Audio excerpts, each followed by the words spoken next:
अध्याय है। इसमें प्रहलाद के पुनर्जन्म के बाद की पहली सामरिक चाल और उसके आंतरिक रूपांतरण का वर्णन है। अध्याय 9, स्मृतियों का बोझ और युद्ध का नया विधान। प्रहलाद के कक्ष में पसरा सन्नाटा बाहर की चहल पहल से बिल्कुल विपरीत था। इमेज में दी गई उन पंक्तियों ने उसके मस्तिष्क में एक स्पष्ट चित्र बना दिया था कि कैसे करोड़ों जीवित प्राणी केवल सूखी हड्डियों में बदल गए थे। वह जानता था कि यदि वह आज नहीं जागा तो आने वाले 30 वर्षों में यह शांति फिर से उसी श्मशान में बदल जाएगी जिसे वह पीछे छोड़ दे आया था।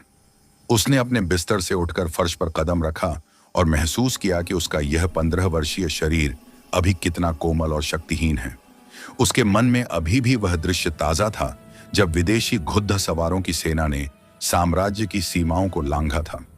उसे याद आया कि उन शत्रुओं की ताकत केवल उनकी संख्या में नहीं बल्कि उस रहस्यमयी काली ऊर्जा में थी जिसे वे अपने साथ लाए थे।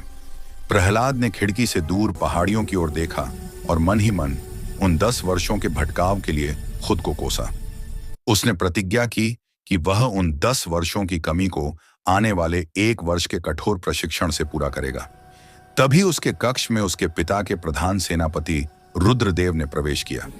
रुद्रदेव को जीवित और स्वस्थ देखकर प्रहलाद का गला भर आया। पिछले जन्म में उसने रुद्रदेव को हजारों तीरों से बिंधा हुआ देखा था। रुद्रदेव ने प्रहलाद की आंखों में वह चमक देखी जो एक किशोर में नहीं बल्कि एक अनुभवी योद्धा में होती है। प्रहलाद ने बिना समय गंवाए सेनापति से कहा कि वह अब अपना समय केवल शास्त्रों के अध्ययन में नहीं बल्कि शस्त्रों की उस प्राचीन कला को सीखने में लगाना चाहता है जिसे काल भेदी विद्या कहा जाता है। सेनापति रुद्रदेव चौंक गए क्योंकि यह विद्या अत्यंत कठिन थी और केवल वही इसे सीख सकता था जिसके पास असाधारण संकल्प हो। प्रहलाद ने दृढ़ स्वर में कहा कि साम्राज्य पर आने वाला संकट किसी साधारण युद्ध से बद्धा है। उसने इमेज में छिपे सत्य को याद किया कि कैसे साम्राज्य के बुजुर्गों ने अपनी ऊर्जा उसे दी थी।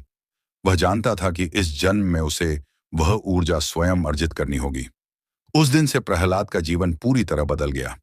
उसने महल के सुख सुविधाओं का त्याग कर दिया और भोर के अंधेरे में ही अपनी साधना शुरू कर दी।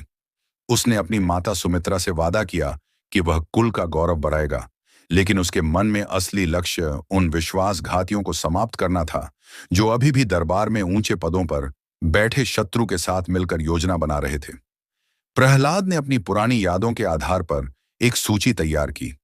उसने उन सभी रणनीतियों को कागज पर उतारा जिनका उपयोग उसने अपने पिछले जीवन के अंतिम युद्ध में किया था।